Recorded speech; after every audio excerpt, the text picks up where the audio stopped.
Assalamualaikum warahmatullahi wabarakatuh. Perkenalkan, di sini kami dari kelompok 12 Energi Baru Terbarukan dan Smart Grid. Di sini kami ingin mempresentasikan terkait UTS, di mana kami mengambil materi tentang pengembangan potensi energi sebagai pembangkit listrik di Provinsi Kalimantan Timur. Itu khususnya di Kabupaten Mahakam Ulu. Oke, untuk anggota kelompok 12 sendiri ini ada Andreas Lutfi Majuntak, Bima Arifanto, Dava Noval, Farul Akbar Maulana, Jeremia Syolan, dan Muhammad Malik Zulfikar. Oke, di sini terdapat 5 bahasan pokok yang akan menjadi penjelasan di materi kali ini. Yaitu yang pertama itu ada pendahuluan, kedua ada landasan teori, ketiga ada metodologi penelitian, keempat ada hasil penelitian, dan yang terakhir ada kesimpulan. Oke, pertama kita akan masuk ke pendahuluan terlebih dahulu. Untuk latar belakang akan dijelaskan oleh rekan saya. Baik, jadi masuk untuk latar belakangnya, ada 3 poin yang kami ambil atau untuk mengenai penelitian kami. Yang pertama adalah penting energi listrik dalam memenuhi kebutuhan energi. Lalu kedua adalah riset mengenai energi yang tersedia di Kalimantan Timur. Dan terakhir adalah kebijakan yang mendasari untuk pengembangan dalam pemenuhan kebutuhan energi listrik, serta potensi yang terdapat di daerah Kalimantan Timur. Slide selanjutnya. Selanjutnya masuk ke dalam tujuannya. Tujuan yang pertama itu mengetahui perkembangan demografi dan ekonomi di Provinsi Kalimantan Timur, baik beberapa tahun sebelumnya dan ramalan tahun-tahun ke depannya. Lalu yang kedua itu mengetahui beban atau kebutuhan listrik yang digunakan di Provinsi Kalimantan Timur beberapa tahun sebelumnya serta prediksi tahun-tahun ke depannya. Lalu yang ketiga, mengetahui pembangunan jangka menengah yang dilakukan dalam memenuhi potensi listrik di Provinsi Kalimantan Timur. Lalu yang terakhir yaitu mengetahui potensi yang terbaik yang bisa digunakan dalam memenuhi kebutuhan beban listrik di Provinsi Kalimantan Timur. Lalu kita masuk ke dalam manfaat penelitian. Yang pertama, sebagai kajian dalam mengetahui pengembangan demografi dan ekonomi penduduk Provinsi Kalimantan Timur dan penggunaan beban listrik. Lalu yang kedua, menjadi bahan kajian dalam seberapa besar potensi energi yang terdapat di Provinsi Kalimantan Timur dan cara dalam memanfaatkannya. Oke, sekarang kita masuk ke dalam landasan teori. Di landasan teori ini kita akan membahas 3 pokok materi, minimal terdiri dari energi terbarukan, demografi penduduk, dan perkembangan ekonomi. Oke, pertama-tama kita masuk dulu ke bahasan tentang energi terbarukan. Jadi energi terbarukan itu merupakan sumber energi yang berasal dari alam yang mampu dibuat kembali secara bebas, serta mampu diperbarui terus-menerus dan tidak terbatas. Nah, potensi listrik di energi terbarukan di Indonesia ini mencapai 432 GW, yang dimana dari 7 GW kapasitas itu sudah terpasang 66% yang merupakan PLTA, 27% untuk PLTP, 7% untuk PLTS, dan hampir 50% potensi energi terbarukan di Indonesia. Dan untuk energi terbarukan terdapat 4 poin, yaitu diversifikasi, intensifikasi, konversi, dan konservasi energi. Selanjutnya masuk ke demografi penduduk. Nah, demografi sendiri mempunyai arti yaitu suatu tulisan yang berkaitan atau berhubungan dengan rakyat atau kependudukan manusia. Tujuan yang dicapai dari demografi seperti mengembangkan hubungan sebab akibat antara perkembangan penduduk dan macam aspek organisasi sosial, menjelaskan pertumbuhan masa lampau, penurunan dan persebaran dengan sebaik-baiknya dari data yang tersedia, serta menjadi pencetus kebijakan ekonomi, pendidikan, kesehatan, serta lainnya. Nah, dalam mencapai tujuan tersebut ada tolak ukur dari demografi yang perlu diketahui yaitu demografi rate, rasio, proporsi, frekuensi, cakupan, jumlah, konstanta, dan kohort. Jadi masuk dalam perkembangan ekonomi. Pertumbuhan ekonomi ini merupakan salah satu indikator keberhasilan terhadap pembangunan suatu perekonomian. Menurut Adam Smith, pemerintah memiliki 3 fungsi utama dalam mendukung perekonomian. Yang pertama, memelihara keamanan dalam negeri dan pertahanan. Yang kedua, menyediakan barang-barang yang tidak disediakan dari pihak swasta, seperti infrastruktur maupun fasilitas umum. Yang terakhir menyelenggarakan keadilan. Sedangkan menurut Todaro dalam pertumbuhan ekonomi satu bangsa, terdapat 3 faktor komponen penentu utama. Yang pertama, akumulasi modal yang meliputi dari segala bentuk investasi, lalu pertumbuhan penduduk yang meningkatkan jumlah angkatan kerja pada tahun-tahun mendatang, dan yang terakhir yaitu kemajuan teknologi. Masuk ke metodologi penelitian deskriptif itu di mana dalam jurnal kami memakai jurnal RUPT PLN, di mana jumlah penduduk dan kondisi ekonomi dan kebutuhan tenaga listrik di daerah Kalimantan Timur selama tahun 2017 hingga 2022. Nah, sebelum membuat pembangkit tenaga listrik pada suatu daerah, kita sangat membutuhkan data mengenai jumlah penduduk pada daerah tersebut. Lalu kita juga harus mengetahui beban yang dibutuhkan pada suatu daerah yang ingin dibuat suatu pembangkit tenaga listrik. Nah, berikut ini ada tabel pertumbuhan ekonomi, data beban, dan juga pelanggan di Kalimantan Timur pada tahun 2017 hingga 2022, bisa dilihat di slide next.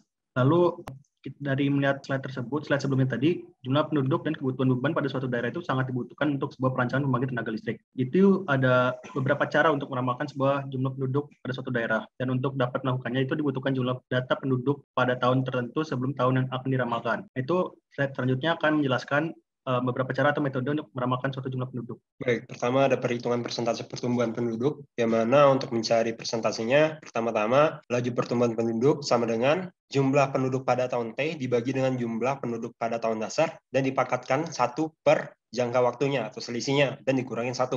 Selanjutnya untuk perhitungan prediksi pertumbuhan penduduk, itu memiliki rumus yaitu yang pertama-tama jumlah penduduk pada tahun T sama dengan jumlah penduduk pada tahun dasar yang dikali dengan 1 ditambah laju pertumbuhan penduduknya yang dipangkatkan dengan jangka waktu atau selisih. Selanjutnya ada perhitungan untuk energi listriknya, yaitu untuk energi listrik sendiri yaitu sama dengan daya listrik dikali 360 jam atau lama operasi, dan untuk pendapatan per tahunnya yaitu untuk energi listrik yang sudah dicari tadi akan dikalikan dengan Rp880. Kami di sini menggunakan metode Fuzzy untuk mencari beban listriknya, untuk meramalkan beban listriknya, yaitu Fuzzy merupakan salah satu metode atau konsep logika yang fleksibel. Fuzzy sendiri cukup mudah dimengerti dan memiliki toleransi yang terhadap data yang tidak tepat. Metode logika Fuzzy dapat diimplementasikan pada aplikasi MATLAB, jadi mempunyai tools atau alat-alat untuk pengoperasiannya. Fuzzy Toolbox merupakan paket perangkat lunak dari MATLAB yang dapat digunakan untuk melakukan simulasi numerik. Toolbox Fuzzy biasa disebut dengan Five Guy atau Graphical User Interface. Di antaranya adalah Fuzzy Interface System atau VIS, Editor, Membership Function Editor, Rule Editor, Rule Viewer, dan Surface Viewer. Oke, selanjutnya ada hasil penelitian.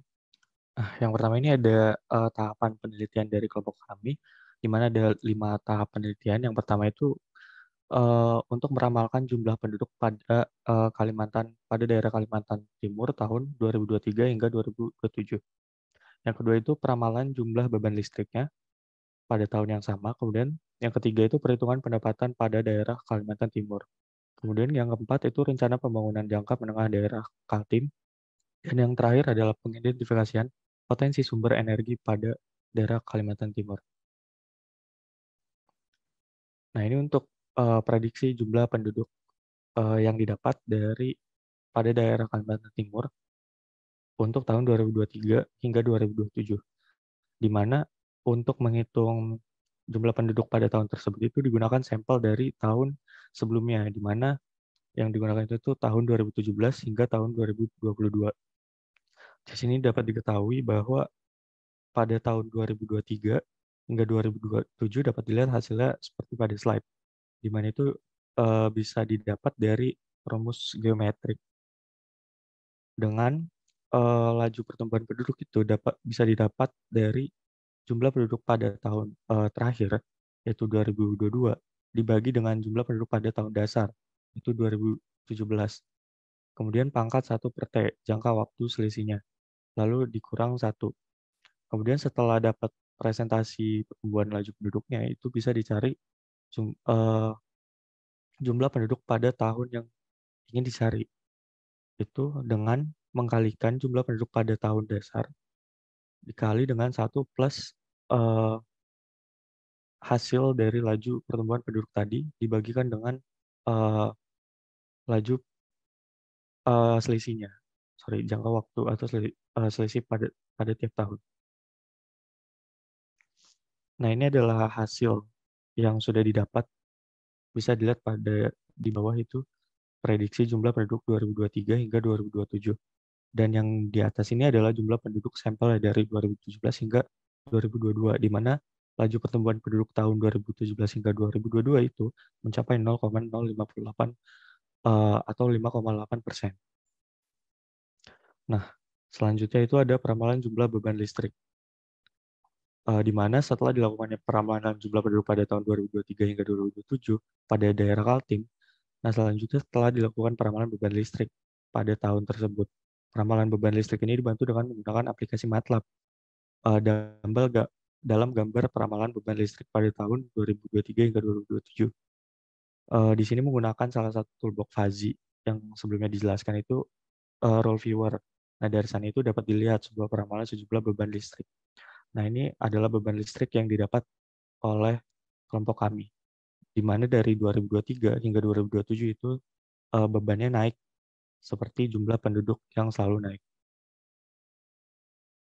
Next akan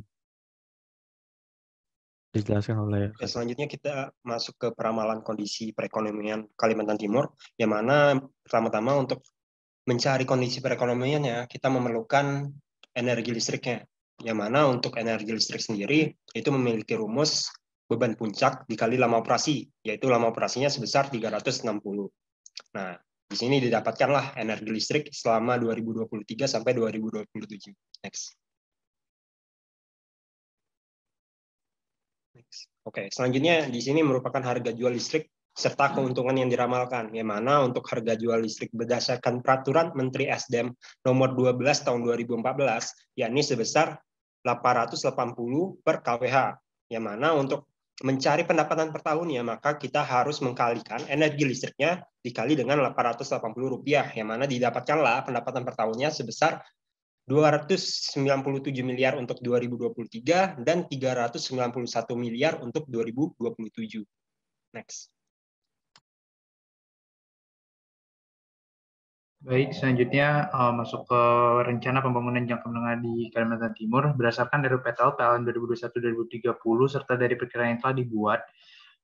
Kalimantan Timur sendiri akan membutuhkan tambahan pembangkit sebesar 338 MW. Dari RUPTL PLN yang telah dirancang dijelaskan bahwa akan dibuat sekitar 373 MW pembangkit listrik baru, di mana dibuat oleh dari PLN sendiri dan dibangun oleh perusahaan swasta untuk pembangkit listriknya. Lalu untuk slide selanjutnya.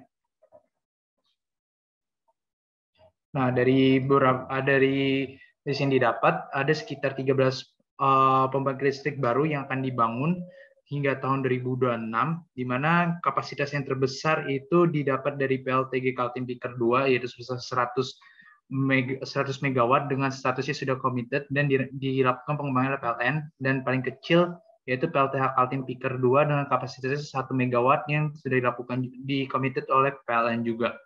Slide selanjutnya. Oke, di sini kita masuk ke identifikasi tentang potensi sumber energi yang ada di Kabupaten Mahakam Ulu ya. Di sini kita tahu bahwa di Mahakam Ulu di Kalimantan Timur ini banyak sekali ya potensi-potensi energi yang ada. Dan salah satunya itu ada energi surya, biogas, dan biomasa. Di mana untuk energi-energi ini terdapat beberapa fungsi, yang di mana fungsi tersebut digunakan untuk penyaluran pembangkit listrik tenaga. Next. Jadi dari hasil penelitian itu di dalam Sungai Mahakam itu memiliki luas 79.985 km. Nah, jadi karena di Mahakam ini memiliki potensi tenaga air yang sangat besar, maka PLN pada tahun 2017 itu memetakan 11 titik PLTA di Sungai Mahakam ini dengan kapasitas mencapai kurang lebih 1.000 MW. Nah, bisa kita lihat di tabel ini ada 11 tempat pada PLTA yang akan dibangun oleh PLN di tahun 2017. Next. Lalu analisis pembahasan dari pembahasan yang sudah dibuat, yang pertama Kalimantan Timur mempunyai banyak potensi terutama daerah Mahakam Ulu seperti sungai, hutan maupun sinar matahari. Yang kedua, identifikasi potensi energi di Mahakam Ulu kebanyakan dimanfaatkan menjadi PLTS, PLT Bio, dan PLTA. Nah, maka masuk ke dalam kesimpulan. Next. Jadi dari hasil penelitian dan analisis yang telah kami buat itu, maka dapat diambil kesimpulan, yaitu yang pertama, pertumbuhan dan peramalan jumlah penduduk di daerah Kalimantan Timur meningkat dengan stabil tiap tahunnya sehingga menyebabkan kebutuhan listrik yang ada di Kalimantan Timur juga meningkat dengan normal. Yang kedua itu prediksi beban pada tahun 2027 itu 1.235 MW yang bisa diartikan kebutuhan pembangkit dalam beberapa tahun, yaitu 1.235 dikurangi dengan beban saat 2022 yaitu 862 MW, maka didapat kebutuhan pembangkit yaitu sekitar 373 MW. Yang ketiga, rencana pembangunan jangka menengah yang ada di Kalimantan Timur yaitu PLN akan membangun sebesar 10 pembangkit dengan total 274 MW dan perusahaan swasta akan membangun 3 pembangkit dengan total 99 MW. Lalu yang terakhir, potensi energi baru terbarukan yang dapat diaplikasikan pada daerah Mahakam Ulu itu dengan membuat pembangkit berdasarkan energi biogas, biomasa, terutama potensi energi air dan energi surya sangatlah besar. Next. Oke, mungkin sekian presentasi dari kami kelompok 12. Kiranya dari materi yang telah kami sampaikan ini dapat menjadi bermanfaat bagi para pembaca ataupun pendengar. Sekian dari kami, kelompok 12. Sekian, terima kasih.